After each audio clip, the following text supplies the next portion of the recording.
Rádio Unaerp.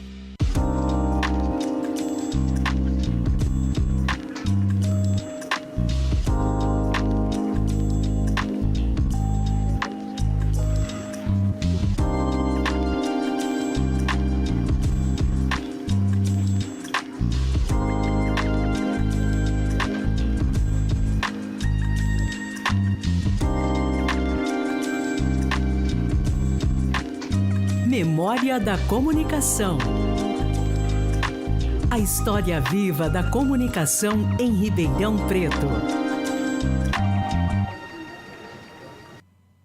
Olá, você ouve Rádio Unaerp.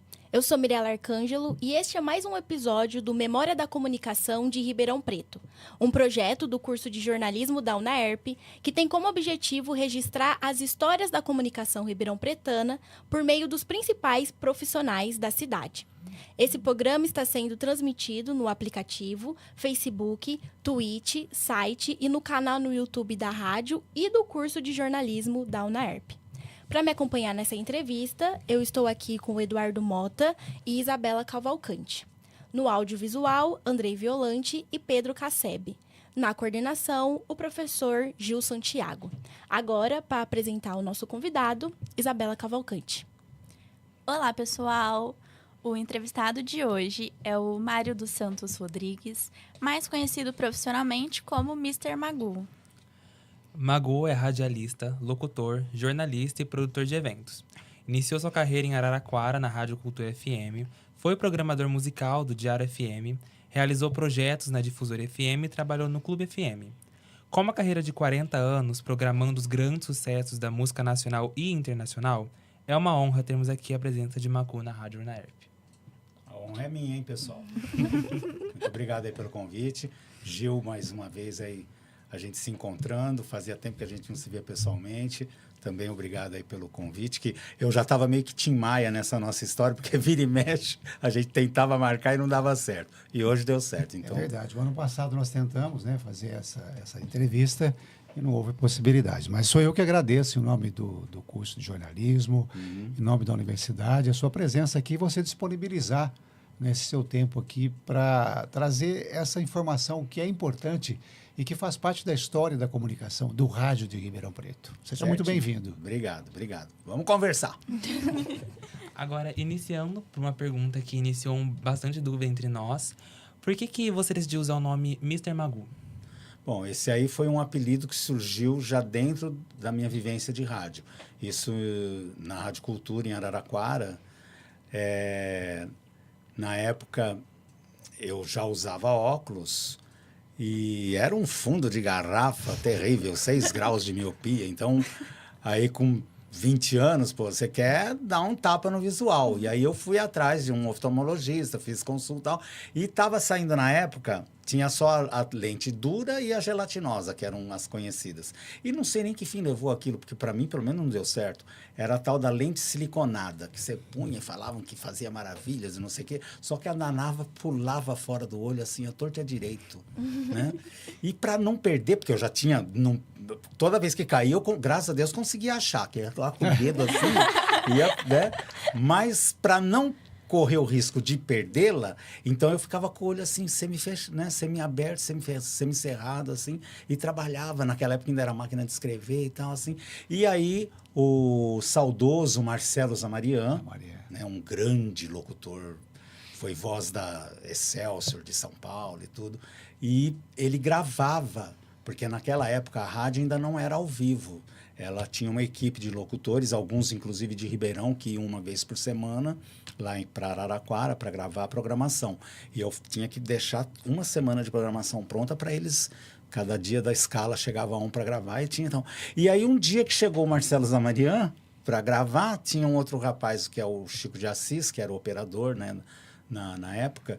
E eles abriram a porta assim da discoteca da rádio para pegar... Ô, Magu... Né, ô, Mário, né? Mário, né? Ô, Mário, tá pronta a programação e tal? E eu lá assim, os olhinhos assim. Aí o Marcelo Zamarian, que é pai do apelido, ele falou, que isso, rapaz? Tá parecendo o Mr. Magu? Abre esse olho. Aí, como tava o Chico junto, quer dizer, tem um junto para dar a gargalhada, né? E aí saiu gritando por todos os corredores, o apelido pegou, né? E aí... Porque quando você rateia com o apelido, né? Aí que o apelido pega. Ainda bem que é um apelido carinhoso, legal, né? O personagem, eu adoro o desenho do Mr. Magoo, mas é justamente por causa do personagem que, né? Que também era ceguinho e no desenho ele sempre se dava bem, né? Pelo menos sempre escapava das enrascadas, né? E o apelido ficou tão assim na época, pegou de tal forma que eu trabalhava na rádio de dia e estudava na UNAEP à noite. Eu fazia o curso aqui que vocês estão fazendo, de comunicação. Na época era comunicação social, né? Depois que desmembrava para publicidade, propaganda ou jornalismo, rádio e jornalismo. E um dia eu, na correria, esqueci o carnê para vir pagar. Na época ainda pagava no carnezinho, né? E liguei pro meu pai, ainda lá da rádio, né? Falei, pai, porque eu saía da rádio e já pegava o ônibus e ia direto para, né? Falei, pai, senão amanhã paga com multa e tal. Aí meu pai, coitado, correu lá na rádio para trazer o carnê, né? E na Rádio Cultura, na época, tinham 3 Mários, né? Era eu, Mário dos Santos, tinha o Mário Passerini, que era o programador do AM, e o Mário Rosa, que era o operador do AM da rádio, que tinha AM e FM lá. E aí meu pai chegou na recepção da rádio, era um prédio, tinha 4 andares, né? E o FM era no último andar, no 4º andar. Aí meu pai chegou lá no térreo, na recepção, eu vim trazer o carnê, né, do meu filho, que faz faculdade, ele precisa pagar. Não. Qual é o nome do seu filho? É o Mário. Qual dos Aí a menina da recepção ficou olhando para a cara do meu pai, porque o Mário Rosa é negro. E o Mário Passerini tinha a idade para ser meu pai. Então, a menina da recepção falou assim, né? Mário? Mas ele é o quê do senhor? Ele é meu filho. Então, mas o senhor tem certeza que o seu filho, né, trabalha aqui e tal, né? Aí, como eu já tinha comentado em casa, né, do apelido, que eu não... Né, meu pai, assim, todo, né? Parece que aquele é o Magoo. O Magoo, só um minutinho. Aí, né, cheguei assim pra pegar o carnê, o meu pai com aquela cara assim, né, licencinha assim, Magoo. Quer dizer que o nome que eu te dei não serve mais de nada. Agora você é Magoo. E assim, dando risada e tal, né? E aí pegou, não tem como. Aí já cheguei em Ribeirão como Magoo. Não tinha mais como fugir. Acho que deu sorte, né? Realmente. Mas aí tem uma outra história. O Magoo do desenho é com M-A-G-A-O-O, né? Aí tem a Magui, que é uma divulgadora, muitos anos aí na Warner, na BMG, na Sony e tudo.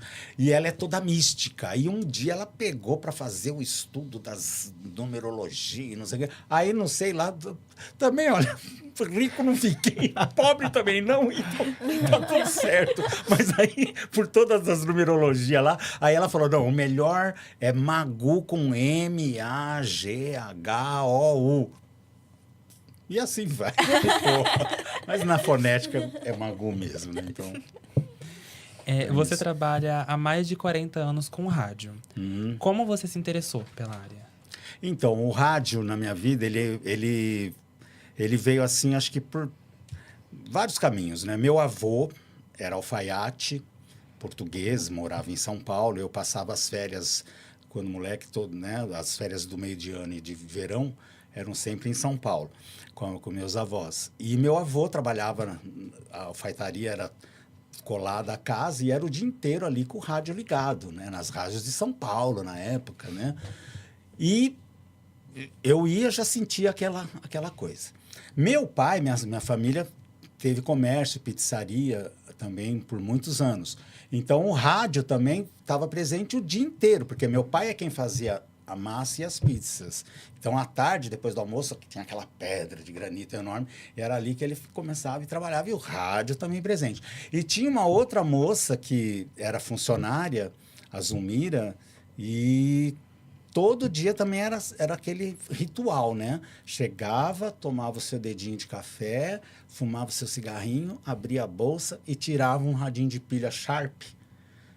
Lembra daquela linha que eram coloridos? As capinhas eram de couro, e aí tinha cada um de um tom. E aí o dela era cinza. Ela punha aquele radinho. Então, aquilo assim, né, por estar cercado por aquele ambiente musical, digamos assim, aquilo... E aí, meus pais, a gente tinha uma máquina de assar frango na pizzaria, porque era bar de dia e pizzaria à noite. Então, para movimentar o horário de almoço do domingo, que o pessoal sempre vai, toma um drink antes do almoçar, então, assava-se frangos, né, para vender, e também fazia rifinhas, né? Então, às vezes, rifava um frango assado, rifava uma coisa assim. E, às vezes, ele ia para São Paulo para comprar algumas bugigangas para fazer as rifinhas. E um dia ele veio com uma leva desses radinhos, igualzinho da Zulmira.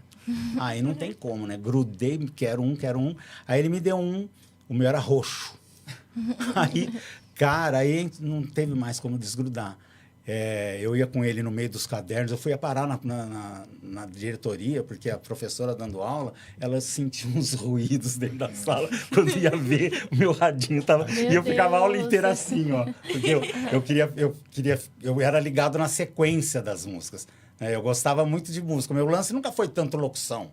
Era mais a sequência das músicas. Então, eu ficava assim. Aí ela falava, mexia nos cadernos, ia parar Então, por conta dessa coisa, assim... Minha mãe, quantas vezes fala que dormindo, chegava em casa um barulho, porque às vezes a rádio já estava fora do ar, e aquele chiado, assim, eu lembro, ela erguia a minha cabeça, assim, porque aí nessa hora eu estava ouvindo a Mundial do Rio, né? E que eram as rádios que você só conseguia ouvir à noite, por causa das ondas curtas e tal. Porque tudo isso aí é época da AM, né? E aí, então, erguia a minha cabeça, tirava o rádio assim. Então, foi aquilo. Aí, com 11 anos, em 75, o estouro era a Ovelha Negra da Rita Lee, né? E eu um dia olhei para aquele tocando Ovelha Negra, não. E eu falei assim, um dia eu vou estar dentro dessa caixinha. E 11 anos depois, em 86, eu estava entrevistando Rita Lee para o meu programa de rock. Mentira. Então, até arrepia. Então, é uma Legal. coisa assim que... Né, entrou, mas acho que veio mesmo aquela coisa do gostar, né? Você é um veículo que te... Né? Se você para prestar atenção, ele te leva. Aí você não volta mais. Você te leva, nunca mais você volta. Como você mesmo tinha comentado, você cursou, que na época era comunicação social. Tanto na Faculdade Integrada Alcântara Machado, quanto depois aqui na UNAERP. Na época, na sua fase acadêmica, como foi essa fase universitária da sua vida? Foi bem legal. O primeiro ano eu fiz em São Paulo, na FIAN, né, Alcântara Machado. E ali, né, quando você... Porque aí é aquela história. Quando você... acho que em qualquer área, né? Porque quando a pessoa já começa a ter uma aptidão, a ter um... Né? Será que é isso? Né? Eu queria fazer isso e tal. Aí, mas você ainda é meio peixe fora d'água. Então, dependendo da área que você quer atuar, aí, dependendo do ambiente que você mora ou dos amigos que você tem, aí você vai virando até meio um ET, né? Sim. Mas aí você chega, né? Quando eu cheguei lá em São Paulo, primeiro ano da faculdade, eu falei, nossa, eu não sou um ET. Eles é que são, né? Os outros é que são, porque eu estava na minha turma, né? Então, eu participei formamos uma equipe, participamos daquele... Tinha um programa na TV Cultura, de perguntas e respostas, agora eu não me lembro, foi até apresentado pela esposa do Antônio Fagundes na época, tinham vários programas assim. Então, a gente se meteu, fui visitar os estúdios da PAN, da cidade, com o Bob Floriano fazendo programa, e aí tinha grupo de teatro, aí eu falei, nossa, agora não sei. Aí, no meio daquele ano... Já vou emendando, que vocês vão pulando as perguntas. Eu já vou voltando. No meio daquele ano, eu voltando para as férias em Araraquara, o Antônio Carlos Rodrigues dos Santos, que era o diretor artístico da cultura de Araraquara, e eu... Porque nessa coisa de começar a gostar de rádio, eu virei o ouvinte número 0. Quando eu participava direto da programação das rádios lá. Quando eu entrava lá para pedir música, né? Eles falavam assim, agora vai entrar o nosso ouvinte número 0. Não era nenhum. E aí, o Toninho, vindo lá nas férias de julho, ele falou, a gente, como a rádio ainda estava gravada e tudo naquela época, ele falou, a gente está com um projeto aí, eu acho que vai ter uma grande mudança até o meio do ano que vem, até de hoje é um ano, porque era julho de 83, até julho de 84, a gente está querendo implantar uma grande mudança aqui e eu queria contar com você, né? Eu falei, mas como assim, né? Ele falou assim, não, na minha cabeça eu acho que você tem tudo para ser o programador desse novo projeto que nós vamos implantar.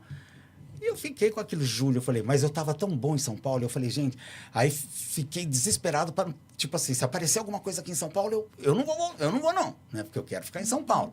Só que aí chegou o fim do ano e ficou aquela grande dúvida, né? Entre terminar a faculdade em São Paulo, para daí tentar ver se tem alguma coisa no mercado, e já começar a trabalhar numa coisa que desde moleque eu vinha sonhando em trabalhar, né? Eu falei, não, aí foi onde eu transferi o curso para a UNAERP, e já em fevereiro de 84 foi quando eu comecei já na Rádio Cultura.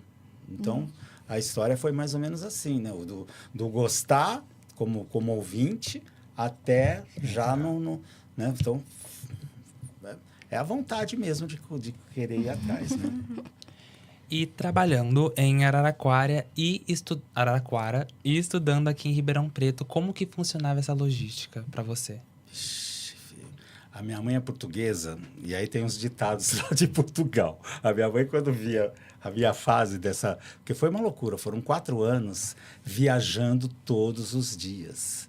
E não era ônibus de estudante. Porque Araraquara é uma cidade de médio porte, né, tal, e Ribeirão Araraquara, São Carlos e Ribeirão, aqui nessa região nossa, né, são as... E em Araraquara tem Unesp, quer dizer, tinham vários cursos, só não tinha o que eu estava fazendo, né? Então, não tinha uma demanda para ter ônibus de estudante de Araraquara para Ribeirão. Araraquara recebe ônibus de estudante daquela região, né? Boa Esperança, Matão, quer dizer, são várias cidades menores que ainda necessitam do suporte, né, acadêmico de uma cidade maior, como no caso, como Araraquara. Aqui, no caso, era eu e mais uma meia dúzia de pessoas que cada um com a sua história, que precisava vir para Ribeirão. Então, era ônibus de linha. Aí tinha uma professora que era do curso, se não me engano, de Direito, mas agora eu não me lembro o nome, que também vinha 3 vezes por semana. A gente entrou com abaixo-assinado, pedidos no DR para tentar colocar um ônibus. Só que os 2 primeiros anos foi assim, eu chegava em casa, porque eu já vou voltar na minha mãe, eu não perco o raciocínio não. Mas eu chegava em casa 7 da manhã, vindo de Ribeirão Preto. Nossa. Porque eu dormia na rodoviária, dormia em casa de amigos, dormia em República, cheguei a participar de rateio de República para ter um cantinho para dormir, e pegava o ônibus daqui para Araraquara às 5h20 da manhã. Então, teve uma época que eu morei numa república aqui perto da UNAERP. Então, o ônibus aqui de Iguatemi... Olha, eu já quebrando tudo. O ônibus de Iguatemi... minha mãe fala que eu sou italiano, que eu falo com a mão. Eu pegava o ônibus de Iguatemi, mas para chegar na rodoviária para pegar o das 5h20, eu tinha que estar já de pé 4h30 aqui no ponto, né? Porque senão não dava tempo. Então, eu chegava em Araraquara às 7 horas da manhã. Era o tempo só de... né, tomar um banho, escovar o dente, tomar um café da manhã, 8 horas já estava indo para a rádio. Aí chegava em casa meio-dia, almoçava, pegava já o material, ia para a rádio. 5h45 eu saía da rádio, já correndo para o ponto de ônibus, pegava um ônibus para ir para a rodoviária. Pegava o ônibus da rodoviária às 6h15 da tarde, saía de Araraquara, Empresa Cruz, na época, e despontava ali na Presidente Vargas com a 9 de julho, por volta de 7 horas, 5h para 7 horas e tal. Ali eu saía desesperado, que nem o coelho da Alice. Né? Tô atrasado. Aí ficava ali, que nem doido na 9 de julho. Quando coincidia de estar vindo o ônibus para a UNAERP, eu já lotado, mas grudava e vinha. Quando não, a primeira carona, porque muita gente tinha carro e já vinha também, né? Então era carona e o que parava. Eu chegava aqui junto com o professor. Então chegava o professor, ele também já sabendo da minha condição, eles também davam aquela, né, tipo, não vou dar falta pro cara porque ele chegou 7h15, né? Então, mas eu cheguei aqui para pegar aula, eu chegava com um caminhão de gás, cheguei com um caminhão de verdureiro. Nossa, uma vez cheguei de viatura, o que parava eu vinha, entendeu? Então era uma loucura. E aí assim, quando a aula às vezes dava um BO de não ter aula depois das 9, não sei como o intervalo era das 8h40 às 9, acho que era na época, né? Ainda é. Então, e aí quando vinha algum... a professora não sei o que ligou, não vai ter aula depois das 9. Eu desesperado, porque o último ônibus para Araraquara era às 9. Então, aí saía doido de novo tentar pegar o ônibus, porque ele passava ali no cruzamento da 9 de julho com a Presidente Vargas, ele saía da rodoviária umas 9, então até umas 9h15, 9h20 ele estava passando ali. Então, aí, porque se eu conseguisse pegar esse das 9, aí... Quando não tinha aula, aí eu, pelo menos 10h30 eu tô em casa, hoje eu durmo normal, né? Mas quando não, não tinha onde. Aí depois de 2 anos com essa briga com o DR, aí conseguimos uma linha que saía 10 para meia-noite daqui. Então saía de Ribeirão 10 para meia-noite. Aí saía e tal, aí chegava 1h15 da manhã em Araraquara, dormia 7 horas, tudo de novo a mesma rotina. Aí vem o ditado da minha mãe: tua história bem contada faz tremer uma calçada.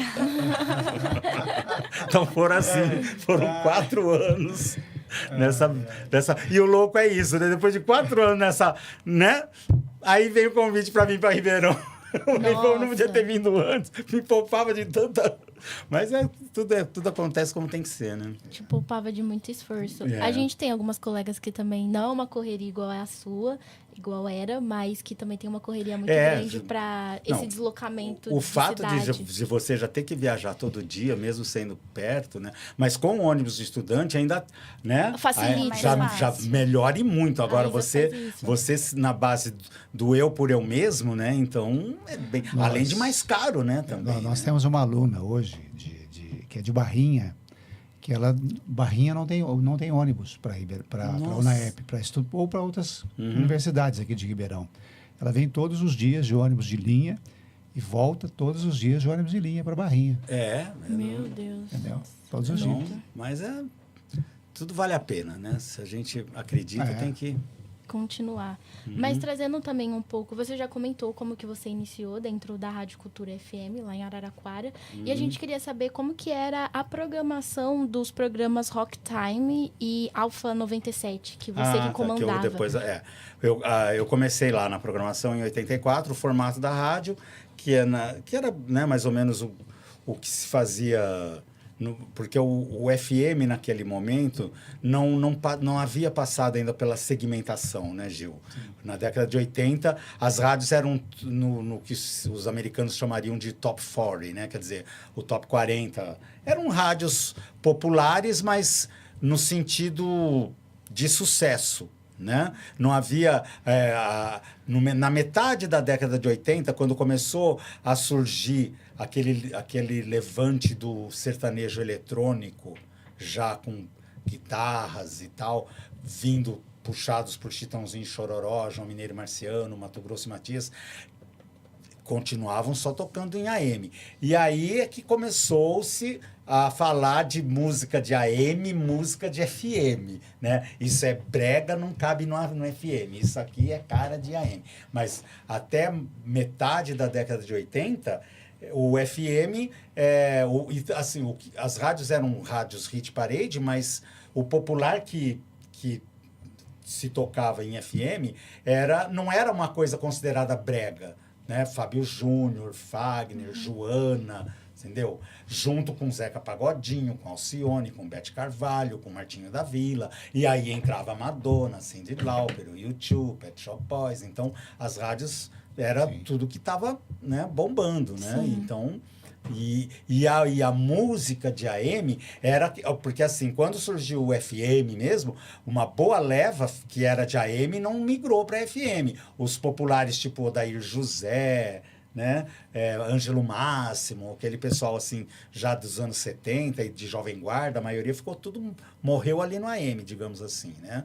E o que se tocava porque o AM era a nossa única referência. Então, tudo que era MPB e pop internacional que tocava no AM, eles automaticamente passaram a ser o creme, né, da programação do FM, né? A partir dos anos 80, no começo dos anos 80. E aí o AM ficou com o pessoal que era do sertanejo raiz, começou a primeira leva do sertanejo elétrico, e aí o resto de pop, MPB, samba e o romântico nacional foi tudo indo para FM. Depois ali, né, já no início dos anos 90, é que por questões até de mercado, é que a gente começou mesmo a ver a segmentação. Aí já surgindo rádios 100% sertaneja, aí, né, rádios mais rock, como 89 de São Paulo, e assim vai indo, né? Mas naquela primeira leva, tanto em Araraquara, aí agora falando do seu programa. Então eu fazia essa programação e aos sábados eu tinha das 7 às 9 da noite, começou como Rock Time. A gente, no início eu fiz todo um histórico como introdução do programa, foram acho que uns 2, 3 programas contando toda a história do rock, o surgimento do rock, né? Desde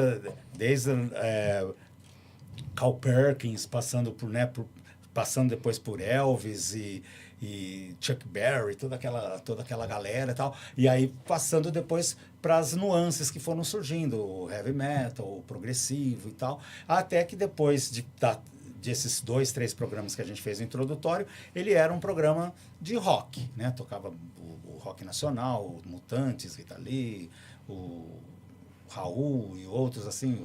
Tal. E aí as várias vertentes do rock. Mas aí aconteceu uma coisa. A galera do heavy metal começou a querer tomar conta do programa, né? E começou a pedir só e tal. E eu ia atrás do material, e Iron Maiden. Mas aí eu não era metaleiro. Então ficou... Você não conhecia aí virou, muito. Virou uma coisa assim que... Aí quando eu encontrava com esse pessoal assim, eu não é... Para os metaleiros, eu não era roqueiro o suficiente, né? E para quem não era metaleiro, eu já estava ficando metaleiro demais. Eu falei, gente, isso virou uma crise de identidade. Eu falei, quer saber? Vamos... O rock morreu. Matamos o programa. Aí surgiu o Alfa 97, que era porque a frequência da rádio é 97,3. Então, surgiu a ideia de um nome que era o Alfa 97. Era uma nave que descia todo sábado ali, trazendo as novidades do mundo da música. Então, virou uma revista musical. E aí, cabe rock, mas aí tocava... Né? Foi, inclusive, nesse momento que eu tive uma ida para São Paulo para encontrar a Rita Lee, para fazer a entrevista para o programa. Aí, quando as gravadoras marcavam alguns esquemas de divulgação, então fazia às vezes por telefone. Então, teve entrevista com o Marcelo Nova, com o Pepeu Gomes, e assim vai. Então, e aí foi o programa que mostrou ali para os ouvintes pela primeira vez New Order, Smiths, The Cure, quer dizer, que eram bandas que poderiam fazer parte do Rock Time, mas que se eu tivesse tocando Smiths e The Cure, a galera do Iron Maiden ia me quebrar de porrada no meio da rua. Então agora, para não ter mais polêmica, cabia tocar o Twisted Sister ou até o Iron Maiden, mas também... Então, quer dizer, passou a ser um programa para quem gostava de música, né? E queria ficar antenado com tudo que estava acontecendo. Então, e aí deu muito certo. O programa só acabou com a minha vinda para Ribeirão, né? Mas foram 4 anos, nem dois, acho que de Rock Time, porque, né? E aí, como a gente sentiu que estava meio que perdendo a mão, aí a gente migrou para o outro. Pro Alfa 97, que depois, chegando em Ribeirão, na Diário, na primeira vinda, virou Alfa 99, que eu fazia aos sábados também na Diário, virou Alfa 99. A nave só deu uma derrapadinha assim, do 97. Mudou a numeração, mas continuou a mesma coisa. Yeah. E esse programa você fazia, então, entrevistas ocasionais, não era um programa não era uma coisa... focado em entrevista. Não, porque dependia do... Que nem o caso da Rita Lee, ela ia fazer a estreia da turnê Flerte Fatal, que foi do álbum de 86, aquele álbum que tinha o Pega Rapaz, Pega Rapaz, Sim. Pega Rapaz, tal. A estreia desse show, porque quem cuidava da turnê era a WTR, aquela produtora, né? E eles tinham muita amizade com o pessoal da rádio lá, então, e não sei lá qual, mas a estreia nacional dessa turnê ia ser em Araraquara, no Gigantão. Só que 2, 3 semanas antes da estreia, ela tinha ido para a Bahia de férias, não sei o quê, não sei lá o que rolou, deu um piriri, e ela teve que cancelar a estreia da turnê. Nossa. E os ingressos já estavam tudo sendo vendidos, aquela loucura. Então, aí fica aquela história, poxa, quando o artista cancela o show, adia o show, aí vira todo aquele problema de logística de quem comprou, será que vai poder ir na nova data? Outros já falam, se cancelou é porque não vai vir mais. Então, aí vira aquele ruído, né? Então, o William e o Tobal, da WTR, falou, a estreia agora vai ser no Ibirapuera, em São Paulo. Depois de 15 dias aqui em São Paulo é que a gente vai começar, então, de novo em Araraquara. Tem como vir alguém para São Paulo para fazer uma entrevista com ela, porque aí colocando a entrevista no ar, ela falando o que aconteceu e tal, aí dá aquela credibilidade para a gente não ter mais problemas com a venda dos ingressos e tal, né? Aí eu fui, né, na época, pegamos, como tinha todo um apoio da prefeitura também na logística e tal, uma perua Kombi lá com o motorista da prefeitura. Fui eu lá para Ibirapuera. É um momento assim, que por isso que eu lembro aquela história, com 11 anos e 11 anos depois, né? E era o último ensaio, o ensaio geral, e ela estrearia no dia seguinte, né? Então tava todo mundo lá, cara, das TVs, né? Porque ela passando o show, tal, assim, tal. E aí entrevista pro pessoal da TV Cultura, entrevista para Band, para Record, e Maurício Brusley, e fazendo pro jornal Hoje, lá pro Fantástico, nem sei, mas Maurício Brusley lá. E tal, e cada um que ela ficava lá 15, 20 minutos lá na entrevista, aí subia de novo no palco para passar um som, para eles pegarem um take, para daí encerra o jornal, né? E quando acabou, eu falei, gente, e agora, né? E foi. Aí ela fez assim, ufa, acabou, né? Eu falei, Tem eu ainda. Aí a produtora, né, chegou assim, eu tava perto, né, porque você tava esperando a vez, né? Aí ela falou assim, não, tá, o rapaz de Araraquara tá aí. Pelo amor de Deus, é o principal, esse tem que vir, manda ele vir. Porque ela, né, porque tinha sido adiado o show, né? Sim. Aí veio, assim, foi uma coisa, assim, de louco. Nós sentamos, assim, no cantinho do palco, eu com o gravador, eu tenho essa fita guardada até hoje. Preciso passar pro Salvador para ele digitalizar isso, né, o Gil? E aí foi assim, o programa depois, quando foi ao ar, foi um especial só com ela, né? Porque ela contando, assim, várias passagens da vida, de tudo ali e tal. Ela falando, até uma hora eu falei, agora nós vamos falar com a ouvinte Rita Lee. Eu falo, né? Tipo assim, eu quero que você peça uma música de um ídolo seu internacional e de um nacional que você também esteja curtindo, né? Aí eu lembro até hoje que ela falou, ó, o internacional... qualquer coisa de David Bowie, porque para ela David Bowie era, né? E ela falou assim, e de nacional, esses meninos que estão começando agora, estou gostando muito do trabalho deles, dessa democracia de todos eles comporem, tocarem e cantarem, estou gostando muito dos Titãs. Aí nós também tocamos Titãs no programa aquele dia. Então foi um momento assim bem marcante, né? E já dentro do Alfa 97. Aí os outros artistas, ou era agenda de divulgação da gravadora, né? Ou em passagem por Araraquara, alguma coisa assim. Então, mas foi bem legal. Foi assim, acho que o embrião de uma coisa que depois, já em Ribeirão Preto, né? Quando tinha a presença dos artistas, a gente sempre estava ali comandando, junto com os locutores do horário, as entrevistas. Até culminando no Estúdio ao Vivo Clube, né, já nos anos 90 e no começo dos anos 2000, que hoje é o tal Quintal da Clube, né? Mas o embrião foi dentro dos estúdios do Sistema Clube, lá na 9 de Julho, que era o locutor no estúdio principal, eu no estúdio de gravação, e com a banda, e ali ficava aquele bate-bola e foi... Nossa, deu muito certo. Foi assim, um momento bem marcante. Passou todo mundo ali. Passou todo mundo naquele estúdio. Foi bem legal. Acho que... Durante essa sua passagem nesses dois programas, você considera, então, a entrevista com a Rita Lee a mais significativa? Assim, ou também teve outra? Não, que você... foram muitas. A da Rita Lee é muito marcante pelo fato de eu, com 11 anos, um dia, ao som de uma música dela, falar, um dia eu quero estar aqui dentro, né? E 11 anos depois, ter realizado... E foi muito marcante pela a própria receptividade, né? Ali, diante de uma... Porque em 86, quer dizer, se ela já era um estouro em 75, em 86 ela era um ícone, né? Já não tinha... Então, assim, e depois de ter dado 10 entrevistas, né? E aí foi bem curioso, porque assim, aí como o papo engrenou, então o pessoal, aí todo mundo fazia assim, né? Olha, corta. E ela assim, de boa, ela falou, não, o papo tá gostoso, sabe assim? Então ela super desencarada, então foi assim, marcou muito. Mas nesse decorrer, nossa, teve assim, várias entrevistas, assim, todas assim, marcantes, assim, pessoas assim, Fafá de Belém, Roberta Miranda, Chitãozinho Chororó, Skank, Paralamas. Ali, não tem assim, Então foram vários assim, passou todo mundo, né? Não tinha Ângela Maria, sabe? Então, como troca, né? Foi fantástico. Foram assim, não tem entrevista assim e teve situações assim, por exemplo, que eram porque uma boa entrevista, primeiro, lógico, você tem que fazer, como entrevistador, você tem que fazer um dever de casa, né? Você não pode querer conhecer o entrevistado... né? Entrevistando, né? Senão você vai dar uma bola fora, né? E aí, né?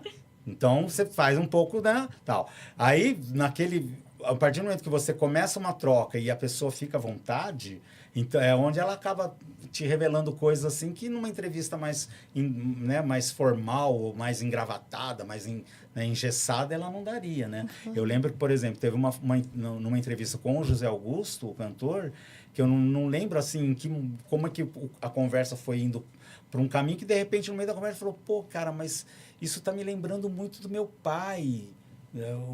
Isso me remeteu a uma... Então, e quando eu vi assim, ele estava super emocionado, sabe? Aí quando acabou o programa, ele veio e me deu um abraço, falou, cara, a Roberta Miranda, então, nossa senhora, porque a Roberta Miranda, naquele formato que a gente vinha fazendo na Clube, ia ser o primeiro artista sertanejo que a gente iria fazer o programa. Já tinha...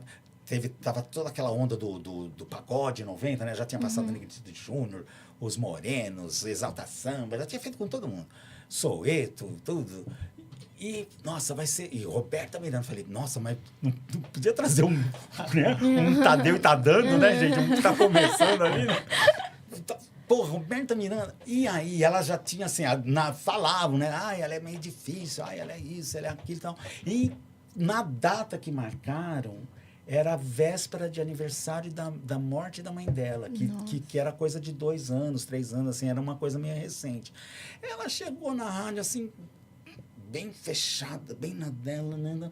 Falei, gente, agora, né? Tal. Falei, bom, vamos pro estúdio, tal. E ela lá, assim, né? E manjando, mas é que tá, eles ficam manjando, né? Aí fez aquele texto de abertura e tal, Maria, né? Tal, aí, começou o bate-papo, ela foi fazendo as perguntas, tal, e a gente tinha um break, era meia hora direta, aí vinha o break depois que voltava, né? E foi aí, fez a primeira leva de perguntas, conversando e tal, tocou 2 músicas, voltou, mais algum bate-papo, mais umas perguntas e tal, aí, mais 2 músicas, aí foi chamar o break e tal, e ela só com fone de ouvido, assim, eu lá, né, tudo, né? Aí, tal, chamou os comerciais, tirou assim o fone, esse programa tá lindo! E vai ficar mais lindo ainda! Tu tá mandando bem demais, garoto! Eu falei, agora que vai ferrar tudo! Né? Aí tal, e voltou assim. Aí ela tava já solar. Você entendeu? Ela começou o programa meio fechada e dali... Porque ela sentiu que estava tendo a troca e que não era, né? Quer dizer, não eram perguntas óbvias, não estava, né? Não era só jogação de convete, né? Ai, maravilhosa, me diga uma coisa. Não era jogação de convete e também não era, né? E aí, você já gravou uma música, né? Ou então, né? E quando você gravou detalhes, sabe assim? Quer dizer, pô, não gravei detalhes. Detalhes é do Roberto. Quer dizer, não é um cara que tá dando bola fora Então, quer dizer, aí ela sentiu, deu a troca. E foi... Aí, daquela meia hora em diante, aí ela foi gargalhada, foi brincadeira e tal, porque ela é bem expansiva, né? A Roberta Miranda é bem ativa, né? Até nas redes sociais, assim, você acompanha, assim, ela é bem divertida e tal. Então, tem muitas essas coisas. Fafá de Belém também foi outra, assim. A Fafá de Belém, bom, ela é uma figuraça, né?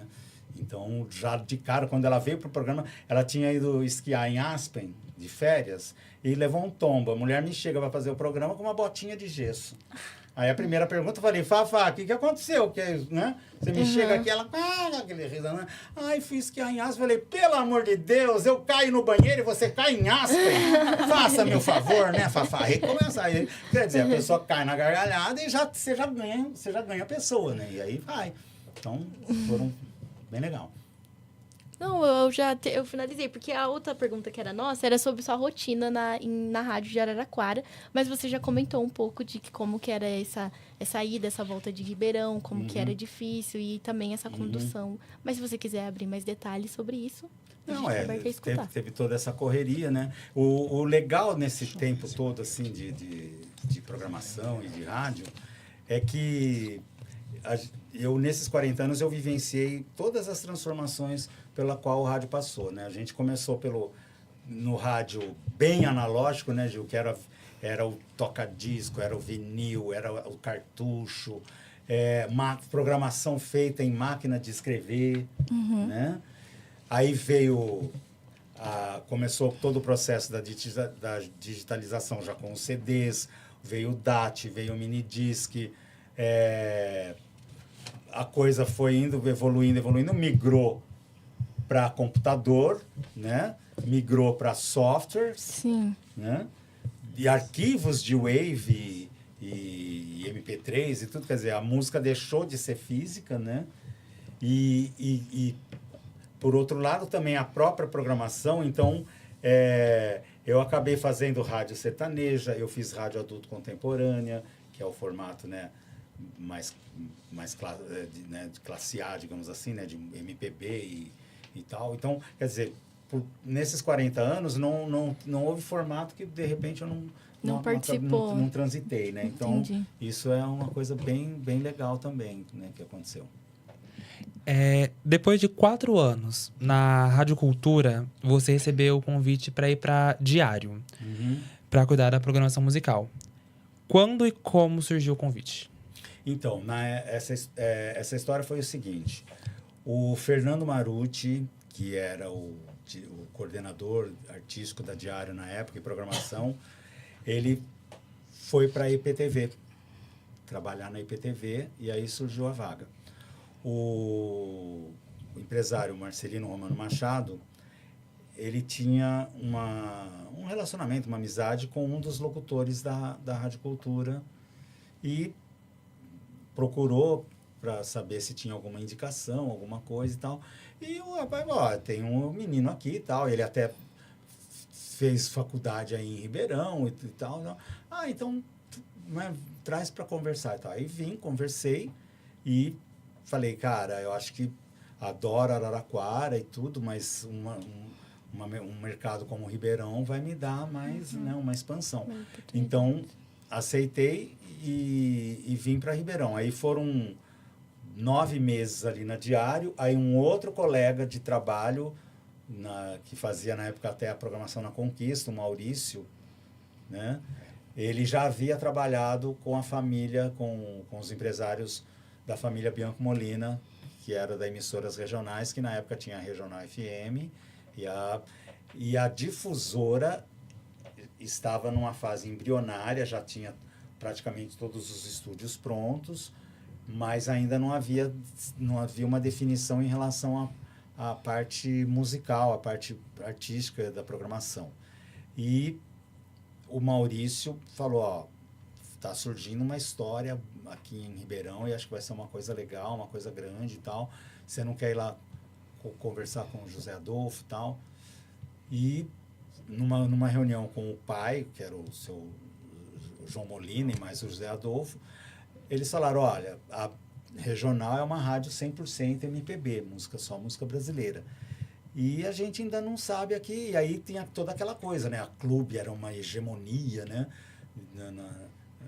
Na audiência aqui de Ribeirão, e tinha a Diário, né? E a Melody, tinha a Estúdio, né? Tinha várias emissoras aqui, e eles, né? Para que lado que a gente vai e tal? Eu falei, olha, como naquela época, como eu falei há um tempinho atrás, como naquela época as rádios Hit Parade, né, tocavam do Fábio Júnior ao U2, da Beth Carvalho ao Pet Shop Boys, eu falei, talvez a gente ache um caminho aqui para uma coisa realmente pop, né? Tirando esse mais popular. Então bola um projeto aí e tal. Aí voltei para Araraquara, sentei numa máquina de escrever,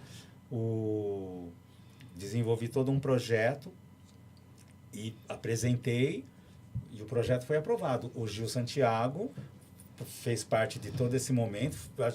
Você pegar o livro o livro de registro dos funcionários da Difusora FM, tá eu e o Gil das primeiras 2 páginas, assim. Eu não sei quem é um ou dois, mas nós dois fomos contratados na mesma leva, né, Gil? Eu já fazia locução com eles, né? Eu trabalhava na Clube e fazia locução, gravação. Eles tinham um estúdio e tudo era gravado, não tinha nada ao vivo. Depois que com essa programação que começou a ter o ao vivo né? E que foi uma luta também, né? Porque eu me lembro de ter pego o carro com o Zé Adolfo para rodar a região atrás de locutor, porque não tinha locutor.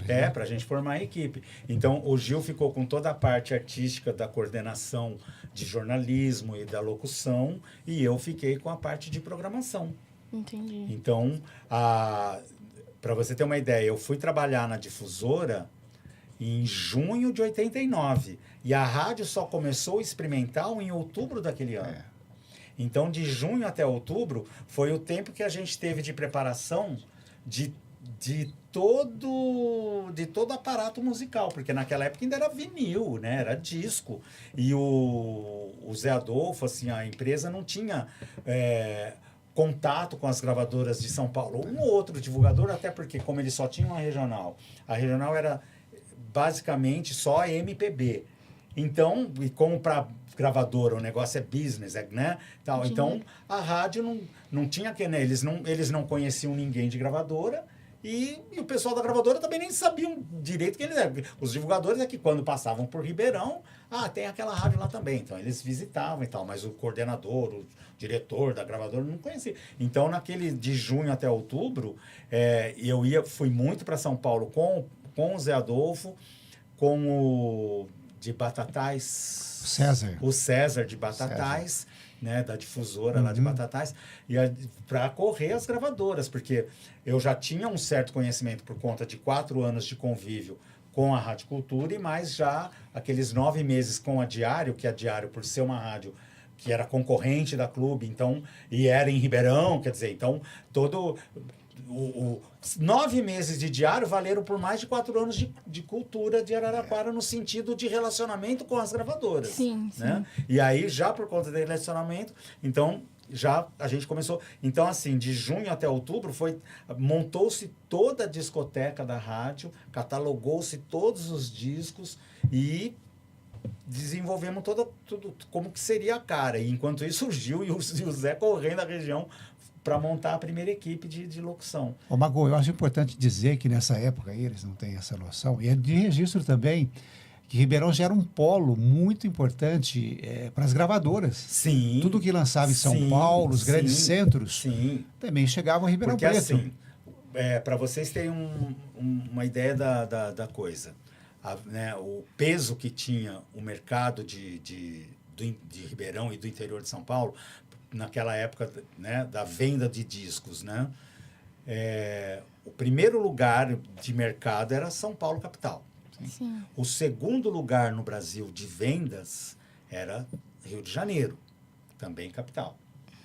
E o terceiro mercado de venda de discos no Brasil era o interior de São Paulo. E nessa divisão de interior de São Paulo, aí Ribeirão e Campinas eram ali pau a pau nessa faixa. Então, o tratamento que as rádios de Ribeirão Preto tinham perante as gravadoras era totalmente... Entendeu? Não dava para ter o mesmo tratamento com uma rádio, não desmerecendo cidade nenhuma, mas, entendeu? Mas uma rádio lá, né, de São José do Rio Preto, de Bauru, de Araraquara, né? Não, era Campinas, Ribeirão e Santos. A Baixada Santista também muito, muito forte nesse sentido. E tudo que tocava em Ribeirão Preto, as emissoras da região, das cidades menores... Sim, porque aí tem também tudo isso. Aí Ribeirão, por conta desse peso, né, a excelência de rádio que já se fazia em Ribeirão, ali na Clube, na Diário e tudo, serviam como laboratório e como cópia mesmo, como diretriz para o Brasil inteiro. Entendeu? Eu posso afirmar isso porque, assim, depois que veio as redes sociais e tudo, vários convites de amizade que eu recebi, assim, eu falava, mas era radialista? Então, radialista, é gente boa. Aceita todo mundo. E aí, era interessante, porque aí depois que eu aceitava, assim, um do Mato Grosso, outro do interior de Uberaba, ali de Minas, vinham assim, daí a pessoa, oi, obrigado por aceitar e tal, sou seu fã. Eu falava, mas eu não falo, né? Eu quase não tenho programa, né? Mas o cara era programador daquela rádio. Então, ele falou assim, eu acompanho, até arrepio de novo, eu acompanho o seu trabalho há muitos anos, quando você toca aí, eu sei que eu posso tocar aqui, porque teu faro é diferenciado. Entendeu? Entendi. Então, e aí, nesse peso de mercado, como o Gil mesmo falou, Ribeirão era uma cidade que as próprias gravadoras, não é que faziam um laboratório, mas é tipo assim, antes, às vezes, de tocar em São Paulo, eles mandavam pra gente aqui. Se fosse bem aceito aqui, se começava a andar aqui, aí eles iam com tudo para tocar na capital. Porque eles já sabiam que se estourou em Ribeirão, vai também estourar em São Paulo e no resto do Brasil. Então, foi uma coisa assim... A grande prova disso foi a grande virada que aconteceu na própria programação da Clube, em 96, quando a Clube começou a tocar sertanejo. E a regional, por força do mercado mesmo, né? E até por uma força do Silveira, lembra do Silveira, diretor comercial? Sim. A regional deixou o MPB e passou a ser sertanejo também. Né? Mas até 96, a Clube, aqui em Ribeirão, ela fazia um popular, né, como a gente fala, né? Tocava o que tinha estourado no axé, tocava o pagode 90 e os pops nacionais, internacionais e tudo, mas ainda havia uma resistência de não tocar o sertanejo. Sim. A conquista já muito forte, né, vinha já ali, às vezes, até batendo primeiro lugar e tudo, e veio o estouro da novela O Rei do Gado, que inclusive teve locações em Ribeirão. Sim, a né? minha avó conta essa história. Então, ali foi o grande... Porque veio um Ibope, a conquista, que era, né, veio estourada em primeiro lugar, aquilo foi uma bomba atômica dentro do Sistema Clube. E aí, reunião daqui, reunião dali, eu falei, olha, eu acho que vamos pegar os 3, 4 temas principais da novela e vamos pôr na programação para ver o que acontece. Aí ele já deu um salto, porque aí você já estava na Clube. Sim. A gente ainda tá na... depois a gente volta para A gente tá na diária ainda. Mas eu vou me vai. É que nem aquelas séries da Netflix, tem o Person of Interest, que agora tá no catálogo, fica o tempo inteiro assim a régua, né? 2012, 2002, 2003, então a gente vai voltando para lá e para cá. Mas aí, é porque a gente estava falando de mercado, a importância do Ribeirão e tal. Da construção da discoteca. E a importância do mercado. Mas a gente vai lá e depois volta. Então, nessa reunião, então, na trilha sonora tinha o Doce Mistério, do Leandro Leonardo, o Coração Sertanejo, do Chitãozinho Chororó, Eu Te Amo, a regravação do Roberto com a Roberta Miranda. Então, assim, a gente entrou, então, cara, o telefone... Ficava até vermelho de tanto tocar. Eu falei, vixe, agora tem alguma coisa aí. E lógico, as gravadoras, o cara começou a tocar sertanejo, o Pisani tá tocando sertanejo, a Clube tá tocando sertanejo. Então, aí começou a vir a romaria, né? E aí você tem que fazer todo aquele trabalho de peneira para, né? Então, aí veio o João Paulo e Daniel, o Rick Renner, o Jean Giovanni, assim, tudo muito, né? Que já eram nomes... que já eram estrelas nas rádios sertanejas, né? Então, e músicas boas e tal. Então, aí, quando veio o próximo Ibope, foi aquela tremenda virada mesmo, assim. A Clube que tinha perdido, voltou com o dobro do segundo lugar. Então, foi assim. E a partir dali... E São Paulo ainda resistia. Aí, eu lembro como se fosse hoje. Um dia, nós indo para São Paulo, eu e o Paulo Pisani, num evento que ia ter lá, e entrando ali na Marginal, a cidade mudou para Sucesso, né? Era Sucesso FM e tal. 96,9 ou 0,1 a cidade. Bom, mas tal. Entrando em São Paulo, tocando Doce Mistério com o Leandro Leonardo. Olhou um para a cara do outro e falou, vixe, então, quer dizer, além do, né, tipo assim, ferrou no sentido de, cara, caiu o último, né? Caiu o último muro, Sim. Né? Só que para nós era uma confirmação de que a gente estava no caminho certo. E o resto está aí até hoje, né? Não precisa nem dizer como isso acabou, né, se disseminando, né? Mas voltando, então, quer voltar? Na Diário, a dúvida é, nesses 9 meses que você ficou dentro da Diário, quem eram os locutores, os diretores? Foi um curto período, mas como que era essa programação? Como que foi esses 9 meses do Então, pessoal era uma lá programação naquele pop, aquele pop variado como a gente fazia, né? na década de 80. Então, tinha os programas de dance no sábado à noite e durante a semana, né, tocava-se o pop nacional, né, na época que estava em alta. Aí tem. Olha lá o Gil, Olha lá, Gil. essa foto é Essa reveladora, foto é hein? muito boa. Essa foto é reveladora. Vamos, Isso aí é Gil. 1989, Carnaval de 89. Então, era o Paralamas, era a Legião Urbana. Ali, em 89, já foi o surgimento da Marisa Monte, quer dizer, então entrava também na programação. E tinha a Joane, tinha o Fábio Júnior. Mas e aí, era Pet Shop Boys, era U2, Michael Jackson, Madonna, Cyndi Lauper, quer dizer, então, era aquela miscelânea, né? E aí, na ida para a difusora, a proposta, né, voltando então agora na difusora, a nossa proposta de programação foi tocar só o que era realmente pop. Então, e a gente teve a sorte ali de estar pegando o início, o grande estouro, e aí entra o Andrei, né? DJ! O grande estouro da house music, né? Então, além do pop, né, que a difusora, por exemplo, foi a primeira rádio aqui em Ribeirão a tocar Oingo Boingo, Midnight Oil, né? E que eram bandas mais, né? Eram bandas de rock e tal. E aí veio, junto com o pop nacional, né? E aquele MPB mais classudo de uma Maria Bethânia ou um mais popular de um Fábio Júnior já não cabia na programação. Né? Mas, em contrapartida, a gente entrou de cabeça naquela house que estava surgindo ali.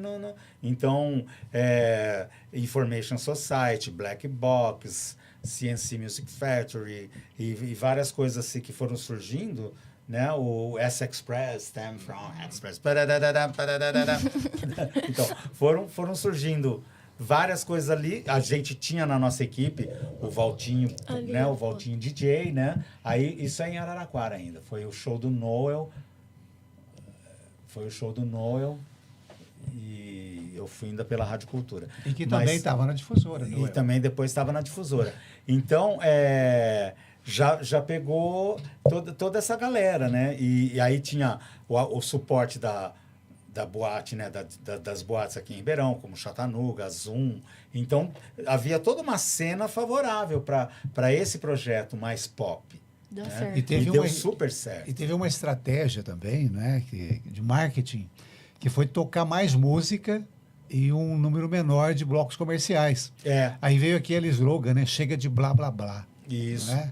Então, isso aí também acabou trazendo um público que estava cansado de muitos breaks. As rádios aqui adotavam o padrão de relógio de break a cada 15 minutos. Era hora cheia, 15, 30, 45 e hora cheia de novo. E a difusora passou a implantar o hora 20 e 40. Então, eram só 3 blocos de programa de break na hora. E às Hora vezes cheia, uma hora 20 direto também, né? E 40, né? E uma hora aí sem também música. tinha aquele quadro de 1 hora de música e tal. Então, assim, no primeiro Ibope, para uma rádio estreante, né, 6 meses depois da estreia, que ela começou no experimental em outubro de 89, a locução estreou em janeiro, né, depois das festas, em janeiro de 90, e no Ibope já de meio de ano, acho que maio mais ou menos, ela já estreou em 4º lugar em Ribeirão. Então, E depois assumiu o primeiro lugar. E depois foi subindo e tal, e aí veio o convite para ir para clube, em 92. Então, eu participei do lançamento da difusora e depois, em 92, por conta do sucesso da difusora, o convite para ir para a clube. E aí foram 15 anos na clube, de 92 até 2007. Para fechar esse bloco da difusora e aí a gente partir para clube, uma dúvida que eu fiquei, eu acredito que todo mundo, e eu acho que cabe pro Gil também, como que vocês lidavam com esse peso de saber que vocês tinham essa responsabilidade tão grande? Como você trouxe, o programa já fez sucesso desde o início e vocês, dentro aqui, como uma cidade do interior, tinham essa responsabilidade tão grande de gerar audiência para os programas de outras cidades. Então, como que vocês lidavam com essa responsabilidade de saber que era tão... Não sentia nada disso. Não. Não, porque... Era uma coisa comum. Era uma coisa intuitiva, meramente ali de viver o momento. Esse peso que havia Até porque a gente não tinha o recall que nós temos hoje, de redes sociais, né, tá tudo conectado. Internet, não existia internet. Então, do mesmo modo que eu, lá com 11 anos de idade, ia passar férias em São Paulo, já encantado com rádio, e levava o gravadorzinho e gravava as músicas e tal, mal sabia a gente como... E a gente, quando ia para São Paulo, eu lembro, inclusive, já na difusora, 89, 90, o estouro Sinéad O'Connor, né? Nothing compares to you. Eu lembro de a gente ficar hospedado num hotel San Rafael, lá no centrão de São Paulo, ali no Aroche, levando o gravador para ouvir Transamérica. Porque a Transamérica, naquela época, já pelas mãos do Marcelo Braga, né, que é um dos grandes radialistas do Brasil, já tinha todo um formato de programação que estava bombando. A Transamérica foi primeiro lugar em São Paulo por muitos anos, num formato que, de certo modo, foi bem similar com o que a gente passou a fazer em Ribeirão com a difusora. Mas tudo intuitivo. A gente ia para São Paulo, gravava algumas coisas, tal, mas como não tinha um online, não tinha como então, para ouvir saber. Transamérica, eu tinha que ir para São Paulo. Né? E sempre colocava os locutores para ouvir, né? Principalmente o pessoal Sim. da madrugada. Você precisa ouvir aí para você aprender como que faz a locução. Então, anos depois, como eu falei, que já com as redes sociais, que muitos programadores, né, me procuravam ali no Facebook, aí vinham as revelações. Eu saía de Uberaba para ir ouvir a Clube em Ribeirão, porque a gente tinha que sair para poder ouvir, né? Eu saía, né, uma vez vindo e tal. Então, quer dizer, a troca era essa. Então, esse peso, né, que como você falou. Como assim? Eu, com 11 anos, dos 11 até os 18, que foi praticamente todos os anos... Férias de julho, férias de janeiro em São Paulo. Já com o rádio, eu levava o meu radinho, mas chegava em São Paulo, tinha os rádios do meu avô, que era um rádio tão poderoso. Eu levava um calhamaço, eu levava um caderno e uma caneta. E eu brincava, eu tenho esses papéis até hoje. Eu só não trouxe aqui hoje, que senão vocês vão achar que eu sou louco. Mas está lá até hoje. A gente marca uma parte 2 para falar só de programação. Mas... Eu levava caderno e caneta e ficava... A minha brincadeira... Era uma criança normal, tá? Empinava papagaio, jogava bola na rua, mas tudo pendurado, com o radinho pendurado. E memória, e marcando, parava, o pessoal falava... E eu lá, anotava. Cada música que tocava, eu anotava. E cada vez que eu ouvia ela de novo, eu fazia uma bolinha, um X na frente. No dia de vir embora, que eu ficava um mês em São Paulo, no dia de vir embora, eu fechava. Assim, aliás, todo domingo eu chegava, né? Então, num domingo, no segundo domingo, no terceiro... Aí eram 4 domingos, era geralmente um mês de férias, 6 domingos, 4 a 6 domingos. Todo domingo eu pegava aquelas folhas e ia contando quantas execuções cada uma daquelas músicas que eu ouvi teve. Olha só, hein? Um programador olha o Andrei manual. aí depois, 20 anos, 30 anos depois. Aí, a minha brincadeira era corrida musical. Era o nome que eu dava para mim, assim, da minha brincadeira. Porque eu fechava o primeiro domingo. Então, por exemplo, em 75, né? Então, tinha uma música lá, Tornerò, daquela banda italiana de Santo Califórnia.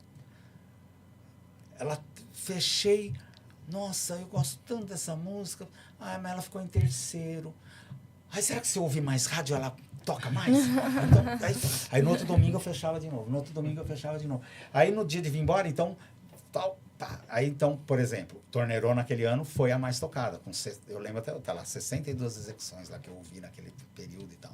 Porque enquanto eu parava, eu não ficava o dia inteiro, mas, né, eu ouvia, ficava ouvindo. Aí foi 76, Love Hurts, do Nazaré, 77, Chicago, If You Leave Me Now, e assim vai. Então, essa brincadeira, que para mim era uma brincadeira, quem diria que depois, 20, 30 anos depois, é uma das coisas mais sérias que tem hoje, que é o sistema de aferição de execução. Sim. Né? O Andrei, não sei se vocês sabem, agora eu vou fazer uma revelação sobre o passado dele. Mas o Andrei trabalhou aqui em Ribeirão numa das primeiras equipes que teve Já era, não é, já era Crowley ou não? Você era Rádio Kiss? Rádio Link. Rádio Link. Rádio Link. Rádio Link. Do que ano? 96. Olha, 90 e 30 Não, anos. 96 não. 90... É, 96. 30. Foi quando começou a tocar o Doce Mistério. Eu fui o primeiro a ouvir Sim. o Doce Mistério. Então, a primeira vez que ele tocou, eu ouvi. Entendeu? Meu Deus. Então, coisa de... Quer dizer, de 76 a 96. Quer dizer, aquela brincadeira minha, mal sabia eu que 20 anos depois teria o peso que tem até hoje, né? Porque é em cima dessas execuções que são convidados para fazer programa de TV e tudo gira em torno das execuções, né? Seria profissionalizado, né? E que seria profissionalizado. Então, e essa brincadeira, também sem perceber, foi todo o conhecimento musical que eu carrego até hoje e que me, graças a Deus, me tornou no profissional que eu sou também até hoje, né? Porque quando muita gente fala, se o Magor não souber o nome dessa pode esquecer, não existe. É porque tá tudo lá, entendeu? Tá tudo lá então dentro. É uma coisa bem legal nesse sentido. Entendi. E aí, partindo para clube, né? Quando você estava na clube, você também continuou como programador musical. Sim. Aí na clube era como programador musical e quando já nessa questão das entrevistas, né, também participando quando tinha as entrevistas com os artistas e tal. Às vezes iam pessoal de teatro divulgar algum espetáculo, ou então os cantores, mesmo os artistas, divulgar o trabalho novo e tal. E depois surgiu o estúdio ao vivo, né, já mais programa mesmo, né, porque aí o estúdio ao vivo já era 1 hora de duração, 1h30, assim, já, né, com banda, então, mas ali na clube. E também, né, nessa parte de eventos, como a clube tinha os shows de aniversário de Ribeirão, que a gente, né, conseguia juntar um cast ali de 20 a 30 artistas, né, e era tudo no playback.